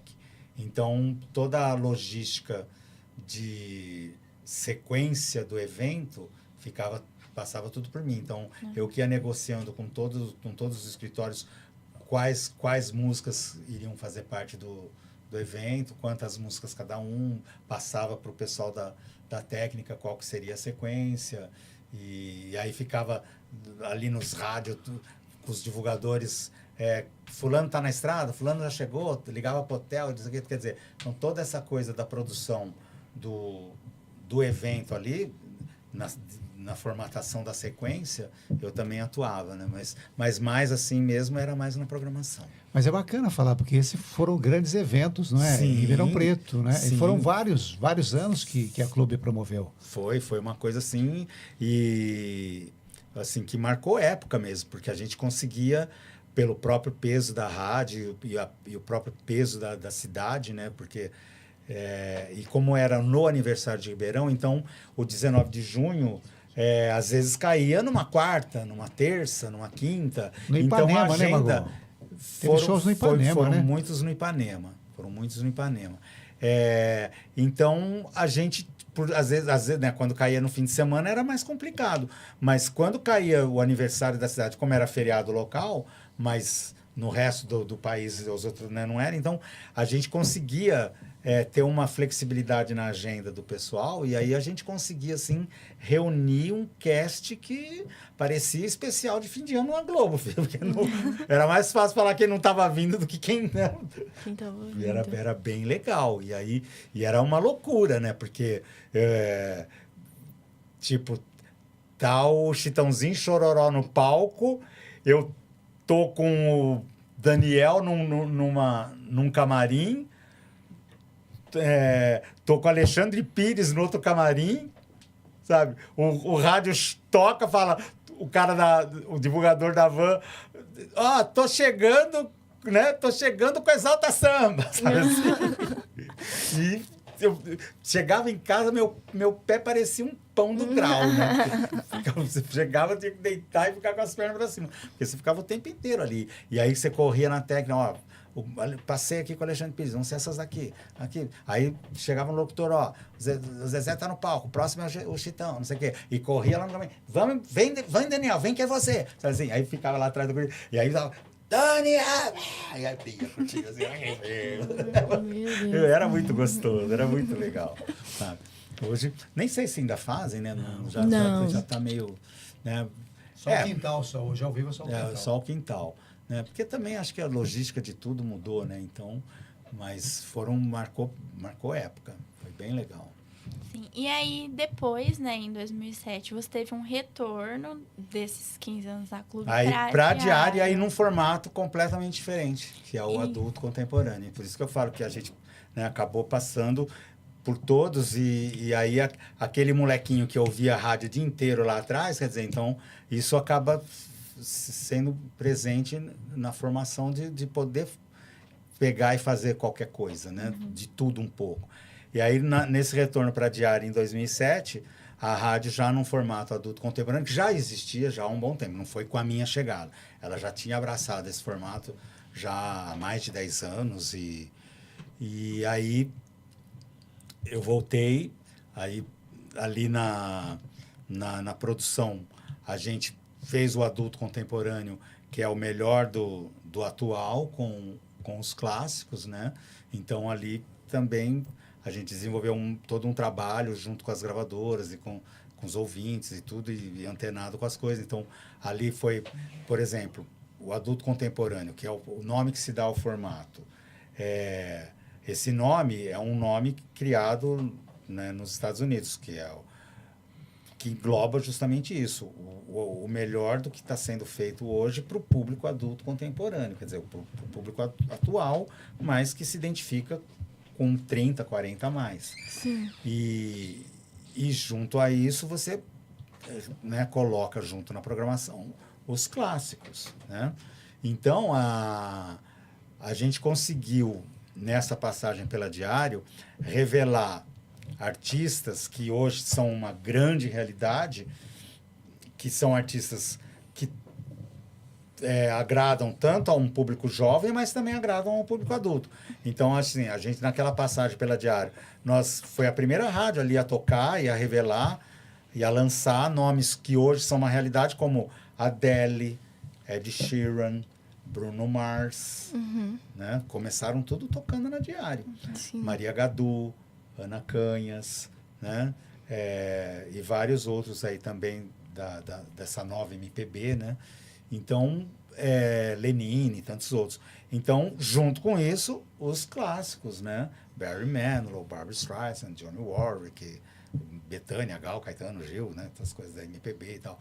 Então, foi um projeto também muito legal, muito gostoso de fazer, né? Aí eu fiquei lá até 2013, né? E depois parti aí para outros voos, né? Já atuando mais com essa coisa de consultoria, fazendo programação já remoto, e depois fui para Minas, aí já foram outras histórias, né? E aí, você saiu em 2013, mas nesse retorno, deu quanto tempo, mais ou menos, que você ficou na Diário? 5 anos, foram 5 5 anos e meio, mais ou menos. Eu fui para lá em 2007 e saí quase 6 anos. Sim. Quase 6 anos.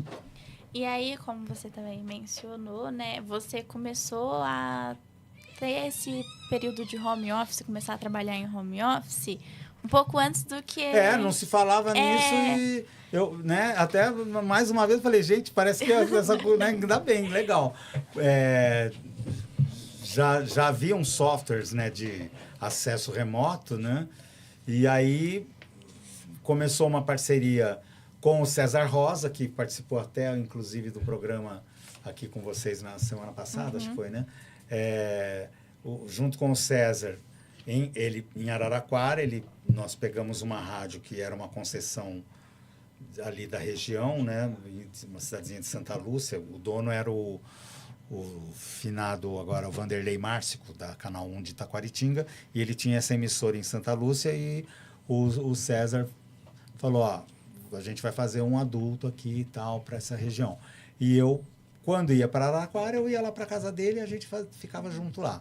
Quando não, eu fazia da minha casa aqui em Ribeirão, já acessando remoto. Aí surgiu também um convite para fazer programação diária numa emissora de Igarapava, né? E aí foram 2 anos ali fazendo já nesse formato, né? Sem se falar de home office, né? Porque é tudo pré-pandemia. Aí, em 2017, veio um convite para ir para Minas, para trabalhar. Primeiro foram um ano e meio em Monte Alegre de Minas, que é uma cidade ali na região de Uberlândia, né? 60 quilômetros de Uberlândia, a Cowboy FM, que era do grupo Clube do Cowboy, que o empresário é o Alexandre Melo, que foi empresário do Vitor e Léo, e agora está com o Diego Vitor Hugo e outros artistas. E ele tem, né, essa rádio em Monte Alegre, e fui para lá para coordenar a rádio artisticamente, mesmo cuidar de locução, programação, promoção, tudo aí, ali foi uma loucura. E aí, depois de 1 ano e meio, ele também, numa sociedade, adquiriu uma outra emissora em Uberlândia, na época se chamava Clube também, e fui para Uberlândia, fiquei mais 1 ano e meio ali também na programação. Aí veio pandemia e mudou tudo, né? Porque longe de casa, Uberlândia até Araraquara, né? É bem longe. E aquela incerteza toda, então voltei para Araraquara. Minha mãe, né, já sozinha, né? Meu pai já havia falecido há muitos anos e tal. Falei, o momento agora é ali. E ali, naquele ano mesmo, em 2020, já como começou-se a falar em home office, aí começou a surgir telefonemas de, olha, você não consegue fazer? Eu faço, né? Aí, então, passei a atender uma emissora em Franca, uma emissora em Campinas. Essa de Franca foi até eu aposentar, foi até metade do ano passado, aliás, já vai fazer 2 anos, vão fazer 2 anos agora, vai fazer 2 anos agora, mas foi até a metade do ano passado, já estava até aposentado, mas eu continuei ainda fazendo um tempo. E assim foi fazendo, então aí já no formato mesmo que hoje todo mundo fala home office, né, tal. Então, foi uma coisa bem legal nesse sentido, né? Que eu nem imaginava. E é tão louco, porque essa Rádio de Franca, por exemplo, eu fazia programação em Araraquara e ele tinha uma locução, um locutor que fazia de manhã no estúdio dele em Ubatuba, tinha uma outra locutora que fazia de Bauru, na casa dela, e tinha um outro locutor que fazia em Monte Alto, o Maicon Pauli, que agora está aqui em Ribeirão, na Ótima. Então, você vê como que o rádio, né?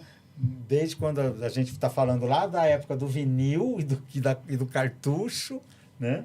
E da fita de rolo, e para como chegou nos dias de hoje, né? De a gente hoje ter a possibilidade, e a web, né? Que a própria Rádio na época aqui, então, é uma web rádio, né? Então, acho que é a evolução mesmo, a gente tem que estar sempre... E quando você migrou, né? Quando você começou no home office, você sentiu muita diferença de trabalhar, tipo, 100% presencial pro home office? É completamente diferente, né? Aí aquela questão vamos dizer, a vantagem e a desvantagem. A vantagem do home office se tudo, né, tudo muito bem acertado e combinado, e dependendo da área, talvez para determinadas áreas já não dê certo, né? Mas para mim, no tempo que eu fiz, qual era a minha obrigação? Entregar a programação da rádio. Então, né, o Joãozinho tinha que, meia-noite de cada dia, tinha que ter a programação lá zeradinha, bonitinha. A hora que eu estou fazendo isso, né? Então, eu tinha toda uma flexibilidade. Né? Aqui em Ribeirão tem gente que fala, 3 da tarde você está no cinema? Mas a programação já estava feita. Ou então eu chegava em casa às 5 e fazia, e 8 horas estava pronta e tudo bem. Quer dizer, então, tem essa, né, digamos, essa facilidade, né?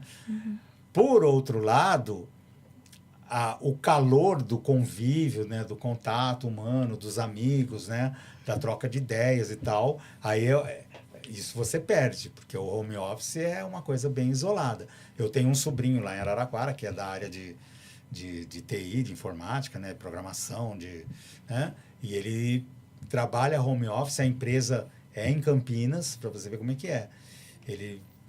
Então, é ele ali, e é horário, né, acho que é das 8 às 5, das 9 às 5, não sei. Mas é ali no batidão, né? Não é né? Por isso que eu falo, no caso, né, ali de programação, então a responsabilidade é a da entrega, né? Tem que estar pronto para poder girar a rádio, né? Para poder rodar a rádio. Então, aí eu um dia fazia de manhã, um dia fazia à tarde, um dia, então tinha essa flexibilidade. Mas você fica muito você com você mesmo, né? Então isso é uma coisa um pouquinho, né? É gostoso, ainda mais radialista, né, gente? A gente fala até com poste, né? Então... atualmente, você continua ativo no rádio? Não, eu com essa rádio de Franca, que foi em junho do ano passado, a gente encerrou a parceria, já fazia quase um ano e meio que eu já vinha aposentado. Então, agora a única coisa que eu tenho feito, mas não é rádio, né? É para a rádio, mas não tem mais envolvimento assim, com programação, nada disso. Eu tenho um amigo que tem uma produtora de conteúdos em Jundiaí e ele formata é rádio empresa, rádio indoor, né? Então, ele tem vários clientes nesse segmento, né, que você entra na loja, né, as ofertas e a programação e tal, né, e ele me procurou já faz um ano, ele falou, eu tenho clientes de todos os formatos, né, popular, outro mais classudo, outro isso, aquilo, e tem hora que a gente fica aqui batendo cabeça, né, com lançamentos, com músicas e tal, então a gente combinou. Como os contatos eu ainda tenho, né, com o pessoal do meio aí, e os escritórios, então o meu e-mail sempre está recebendo material, né? Então a gente combinou de eu todo mês forneço para ele uma quantidade aí de músicas, né, que estão tudo saindo, então seja nacional, internacional, seja pagode, funk, axé, samba, sertanejo, rock, dance, tudo que está saindo eu faço aquela curadoria, né, e tal, e vou enviando, porque aí, mas sem compromisso de fazer programação, né? Eu envio e ele tem a equipe lá, que um cuida da rádio, né, supermercado, não sei o quê, o outro, né, boutique, papapá, quer dizer, cada um com o seu formato, e aí eles desenvolvem lá, né?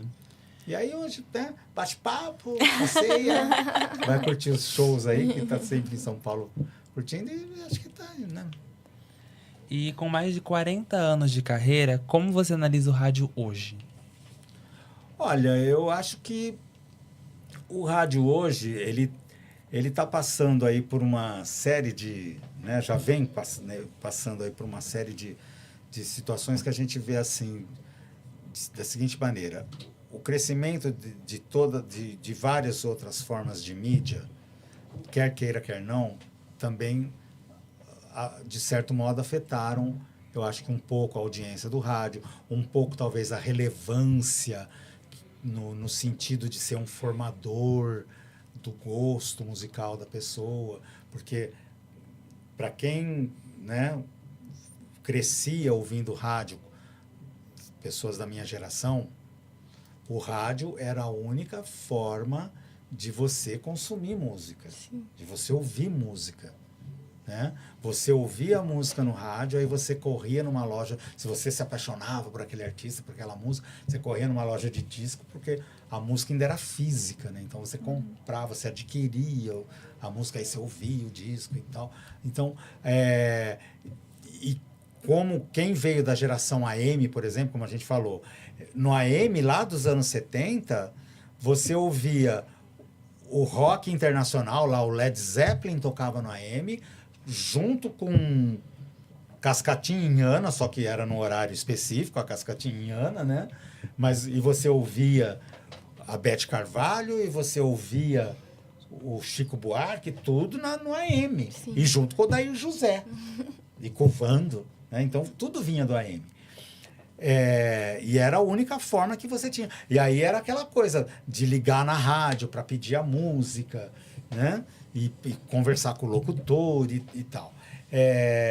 Tudo isso no decorrer dos anos e com o avanço de outras mídias e redes sociais, né? E hoje a gente tem plataformas de streaming. A música física, pelo menos aqui no Brasil, não existe mais. Não sei se alguém tiver um CD aí, me mostra. Nossa, onde no Brasil eu compro um novo CD da Taylor Swift, por exemplo. Lugar nenhum. Né? Embora lá fora ainda se venda. Né? Discos, seja em vinil ou em CD. Entendeu? A Taylor Swift mesmo, que está aí, ela vendeu já mais de 1 milhão de cópias do novo CD dela nos Estados Unidos. E isso aqui no Brasil não existe mais.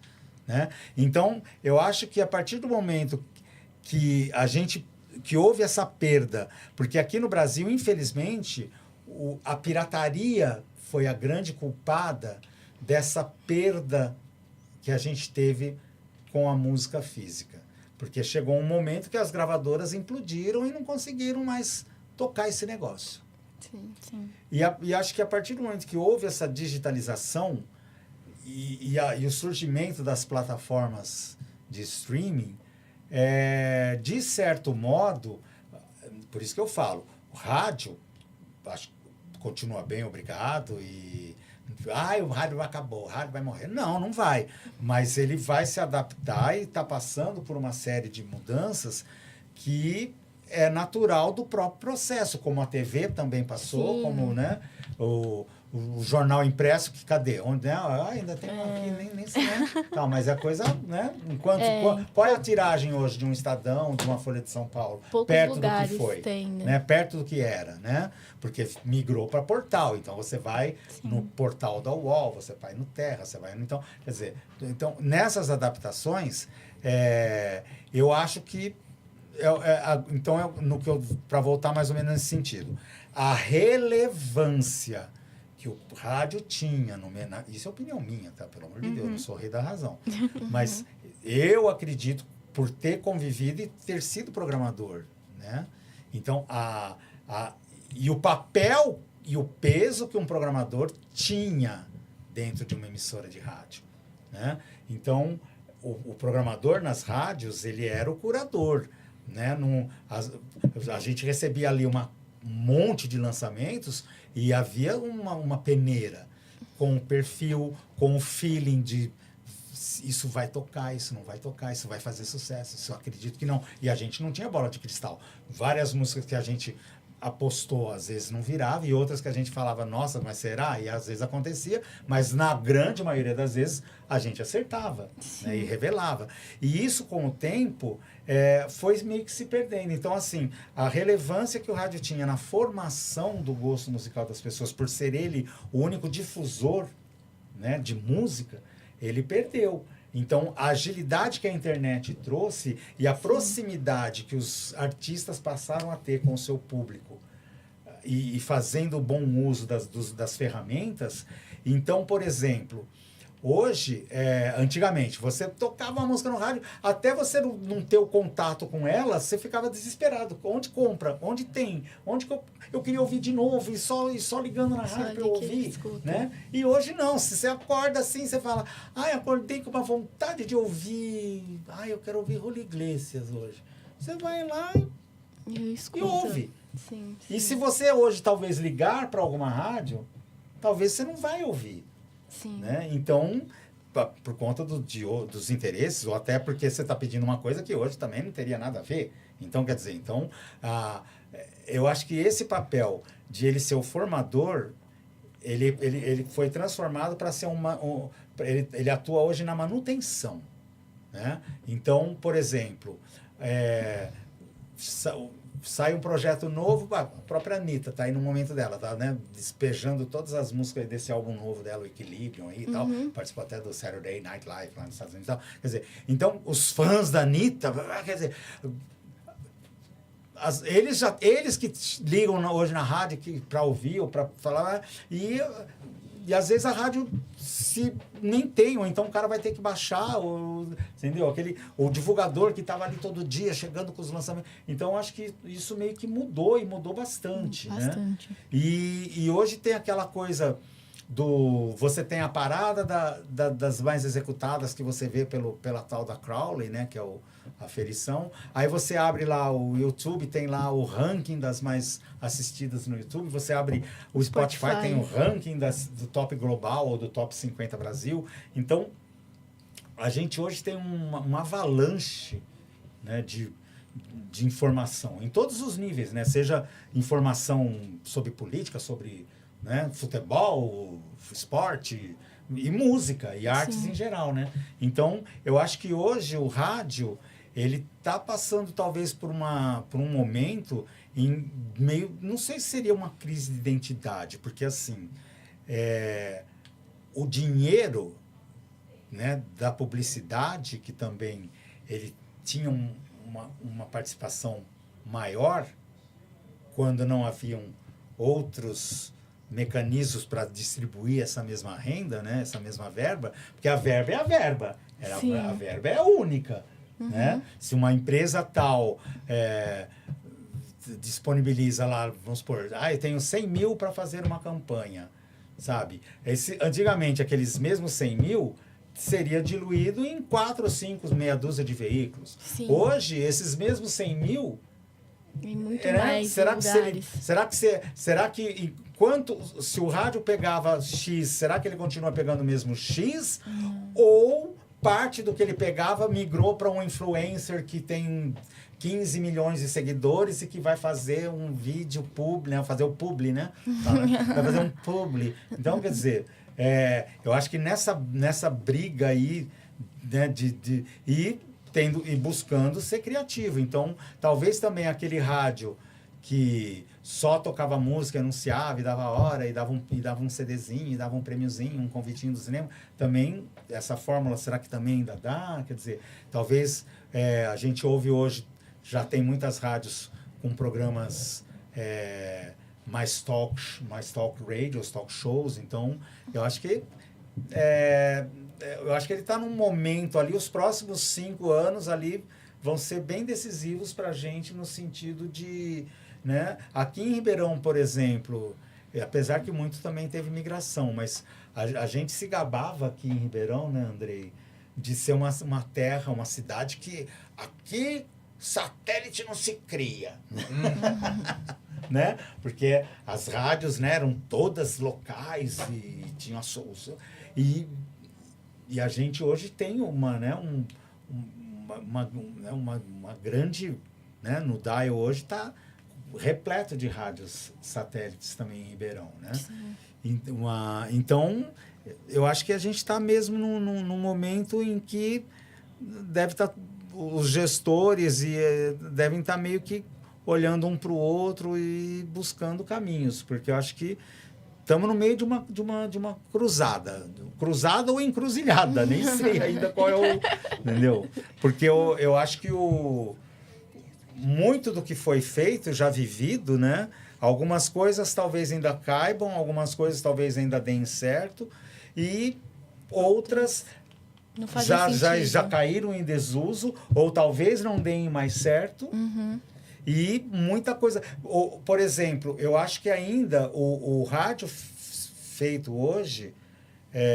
e acho que de maneira... Nem vamos especificar Ribeirão, né?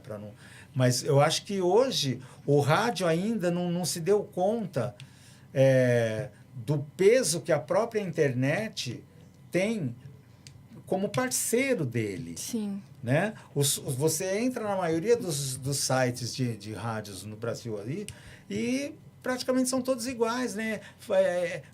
Equipe, nome dos programas, às vezes lá a paradinha da rádio, uns anunciozinhos e tal. Quer dizer, não investe em conteúdo. Cadê os podcasts? Cadê... Né? Então, algumas são mero players da reprodução do que está sendo feito ao vivo no dial. Né? Então, eu acho que está aí aberto, né? Tem muita coisa que, de repente... Né? Eu acho que o futuro aí, né? Se a gente falar daqui para frente, eu acho que o diferencial vai estar totalmente colado ao conteúdo. Né? Quem entregar mais né, na diversidade mesmo desse conteúdo, na relevância desse conteúdo. Eu acho que é quem vai mais se dar bem. E até quem vai ser a pessoa que vai entregar esse conteúdo. Que foi igual o exemplo que você deu. Hoje em dia tem diversos influencers que ele pode até não entender muito sobre rádio, sobre música, mas a partir do momento em que ele mostra que ele está escutando determinada música, ele influencia outras pessoas a quererem escutar. Então, eu acho que também vai partir de quem está entregando esse conteúdo. Hoje, os podcasts, eles dominam o formato, né, principalmente da juventude, de escutar. E hoje em dia tem podcasts que eles não são famosos pelo conteúdo deles, mas sim por quem tá fazendo o podcast, pelos 2 apresentadores que estão fazendo o podcast. Eu acho que o Podpah é um dos maiores exemplos que a gente tem hoje em dia. O Podpah começou como um podcast entre 2 jovens, se tornou um dos maiores podcasts que tem no Brasil, e atualmente eles estão migrando para a TV, então eles vão criar a TV deles, e eles também estão migrando para esse formato de rádio contemporânea, podemos se dizer, em que eles vão começar agora a produzir a carreira de novos artistas, de novos músicos. E parte do sucesso deles não é o conteúdo que eles fazem, e sim porque são os 2 apresentadores que estão envolvidos nesse meio. Então, acho que quem faz também vai ter muita relevância. Sim. Porque, por exemplo, nessa mudança toda que acabou ocorrendo nos últimos anos, eu nem sei te dizer assim, de maneira geral, mais uma vez não estou falando por Ribeirão, como que hoje, nesse Brasilzão aí, como é que está, por exemplo, já que eu fui convidado aqui como programador, eu fiz a minha carreira como programador. Sim. Eu não sei te dizer hoje como é que está esse mercado para um programador musical. Porque o termo específico programador musical, eu ouso dizer que praticamente... Não tem mais, né? Entendeu?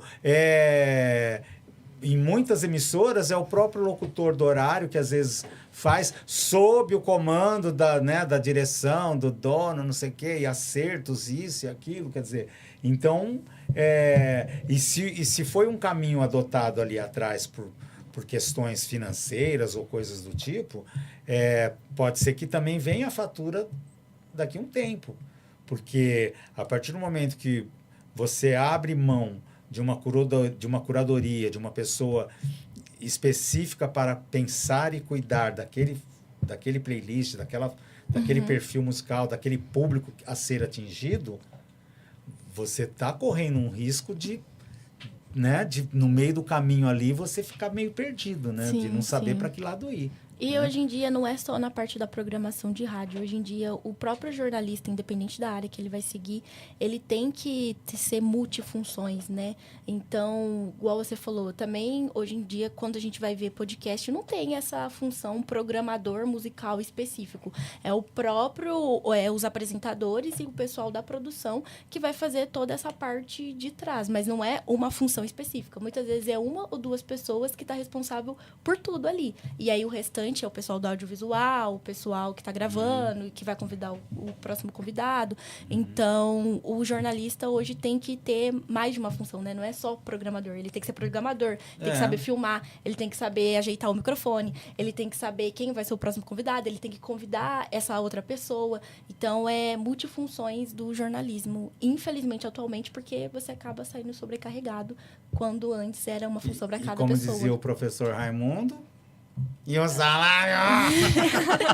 Não, mas porque é mais ou menos isso que você está dizendo e como eu vinha colocando, quer dizer, eu acho que se a gente falar o futuro, quer dizer, tá todo ligado realmente a conteúdo, a jornalismo, a ter realmente uma preocupação, voltar, acho que até seria o termo voltar a ter realmente uma preocupação com o perfil da sua rádio, com o perfil a ser atingido, entendeu? Buscar realmente uma coisa assim mais específica nesse sentido, né? Mas tá aí, eu acho que ainda tem muitos anos pela frente. Bom, esse foi mais um programa do Memórias da Comunicação de Ribeirão Preto. Agradecemos novamente a presença do comunicador Mr. Magu, que aceitou compartilhar a sua história e um pouco da sua experiência aqui conosco. Obrigado aí, viu, gente? Obrigado, Eduardo, Isabela, Mirella, Gil.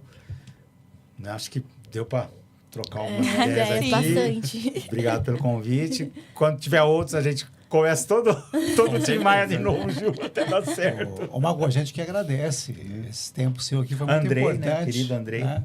É o momento da gente trazer a história desse momento do rádio. Né? Eu considero esse período que nós vivemos, e vivemos juntos muito tempo, eu digo que é a época de ouro do rádio FM em Ribeirão Preto. Não tem como não dizer, porque foi realmente. Foi um período em que o rádio FM comandou, foi liderança de audiência mesmo, né? E tudo passou pelo rádio. Ribeirão Preto viveu os grandes shows musicais, as grandes bandas, né? Os grandes shows passaram pelas emissoras FMs de Ribeirão Preto. Com certeza. Então, com certeza. E uma geração de profissionais que estão no Brasil inteiro hoje, passou por aqui também. Sim, não. Ribeirão, nesse sentido, é um grande celeiro, sempre foi e continua sendo um grande celeiro assim, de talentos.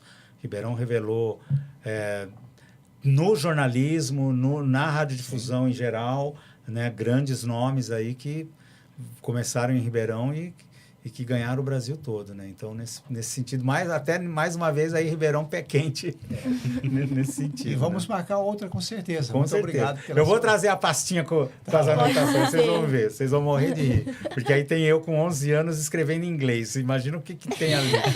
Por isso que eu fiquei bom. Aliás, uma coisa, só para encerrar aqui, o pessoal falava, nossa, mas como que você mata assim? Naquela época, atendia pedido musical, né, por cartinha, né? O pessoal falava, mas como que você... Eu falei, eu mato porque eu já fui. Eu falo assim, eu já fui um ouvinte. Então, acho que até essa questão de ter sido um ouvinte, né, é que me fez entender bem a cabeça do ouvinte na hora de entregar uma boa programação para ele, né? Mas vinham cartas assim, eu lembro... lembra daquela banda, o Ego Trip, Gil? Sim. Então, Ego Trip. Aí veio uma carta para mim assim, Ego Trip, cão de caça. E a música era Kamikaze. Nossa, meu Deus. Então, e aí tem uma outra também. Titãs, com NS, né? Titãs, sorri pela ilha. E era sonífera a ilha. Meu Deus. Entendeu? Então a gente vai decifrando. Então imagina meus papéis lá com 11 anos, o que está escrito ali, né? Mas até hoje eu bato o olho e eu falo, ó, tá aqui, eu sei certinho que música que é. Ô Gil, me desculpa a intromissão, só para lembrar uma coisa do Magu também, que ele estava falando sobre inglês aí, um diferencial do Magu é que ele fazia entrevistas em inglês também, né? Ele entrevistou a Mayara Carey. Carey. Ele entrevistou a Mayara Carey. Teve em Ribeirão junto com teve o Concan, lembra quando veio o Concan, né? Estourado em Ribeirão, na difusora na época, sim, né? Sim. Eu e a Josmara lá arranhando no inglês, né? Teve o Double U também, né? Tinha uma... a gente tem umas petelecadas aí, né, gente? Valeu, queridos. É claro. Nós agradecemos também a presença no audiovisual de Andrei Violante, Pedro Casseb e a coordenação do professor Gil Santiago. A nossa programação ao vivo fica por aqui. Mas, para rever essa entrevista, você pode acessar o aplicativo, a Twitch, o site e o canal no YouTube da Rádio UNAERP. E também está disponível no site Memórias da Comunicação. Todo o conteúdo abordado na entrevista foi obtido por meio de pesquisa e produção dos estudantes do curso de jornalismo da UNAERP. Obrigado, ouvinte, e até a próxima. Tchau, tchau. Até. Você acompanhou mais uma transmissão da Rádio UNAERP. Audiovisual, Andrei Violante. Assistência, Pedro Casseb. Coordenação, Gil Santiago.